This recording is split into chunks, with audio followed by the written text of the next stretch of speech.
Sylvia Plath யாருன்னு பார்த்துடலாமா? 1932ல பிறந்து 1963 வரைக்கும் வாழ்ந்த ஒரு அமெரிக்கன் ஆதர் தான் சில்வியா பிளாத். ஒரு அமெரிக்கன் பொயட், ஒரு ஷார்ட் ஸ்டோரி ரைட்டர்ன்னு சொல்லலாம். இவங்களோட பென் நேம் அல்லது சூடோனிம் என்னன்னு பார்த்தீங்கன்னா, விக்டோரியா லூகஸ்.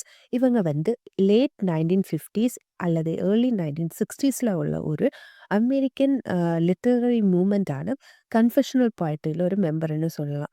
ஸோ கன்ஃபெஷனல் பொயட்ரியில உள்ள பொயட்ஸோட ஸ்பெஷாலிட்டி என்னன்னு பார்த்தீங்கன்னா, இவங்க வந்து பர்சனல் எக்ஸ்பீரியன்ஸ், இண்டிவிஜுவல் எக்ஸ்பீரியன்ஸ், சைக்கி, அப்புறம் பர்சனல் ட்ராமாஸ் இதெல்லாம் பத்தி தான் பேசியிருப்பாங்க.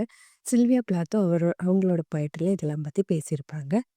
அமெரிக்கன் லிட்ரேச்சர்ல நமக்கு ஃபெமிலியரான இன்னொரு பொயட்டான டெட் ஹியூஸ் தான் இவங்களோட ஹஸ்பண்ட்.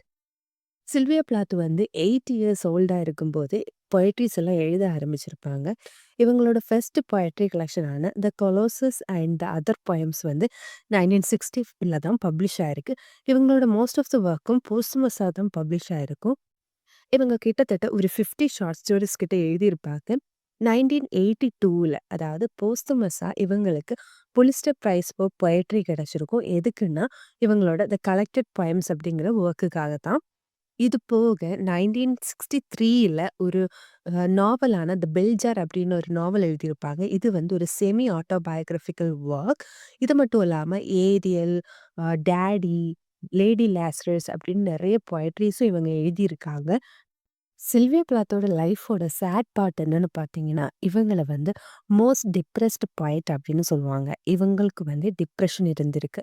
அது மட்டும் இல்லாம இவங்க நெறைய வாட்டி சூசைட் அட்டெம்ப்டும் பண்ணியிருப்பாங்க. ஃபர்ஸ்ட் இவங்க வந்து நெறைய ஸ்லீப்பிங் பில்ஸ கன்சியூம் பண்ணிட்டு ஒரு பெட்டுக்கு கீழ போய் படுத்திருப்பாங்க. இருந்தாலும் அவங்கள கண்டுபிடிச்சு காப்பாத்திடுவாங்க.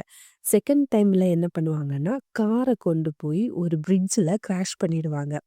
அந்த டைம்லயே இவங்கள காப்பாத்திடுவாங்க. ஆனா 3 டைம்ல இவங்க வந்து அ சூசைட் அட்டெம்ப்ட் பண்றாங்க. அதுல சக்சீடும் ஆகுறாங்க. இந்த சூசைட் அட்டெம்ப்ட்ஸும், இவங்களோட டிப்ரஷனும், அந்த ஒரு டார்க் கைண்ட் ஆஃப் டோன் எல்லா ஒர்க்லயும் இருக்கும். இவங்களோட எட்ஜ் அப்படிங்கிற ஒரு பொயத்துல இருந்தாலும், லேடி லாஸ்ட்ரஸ்ல இருந்தாலும், இந்த டெத், சூசைட் அட்டெம்ப்ட் இதெல்லாம் வந்து எக்ஸ்பிரஸ் பண்ணியிருப்பாங்க. அப்படி சில்வியா பிளாத் தன்னோட 30த் இயர்ல 30 வயசுல தன்னோட லைஃப்க்கு ஃபுல் ஸ்டாப் வச்சுட்டாங்க. மேபி வாழ்றத விட சாவு தான் நல்லது அப்படின்னு நினைச்சிருக்கலாம். இதுதான் சில்வியா பிளாத்தோட ஹிஸ்டரி. Thank you.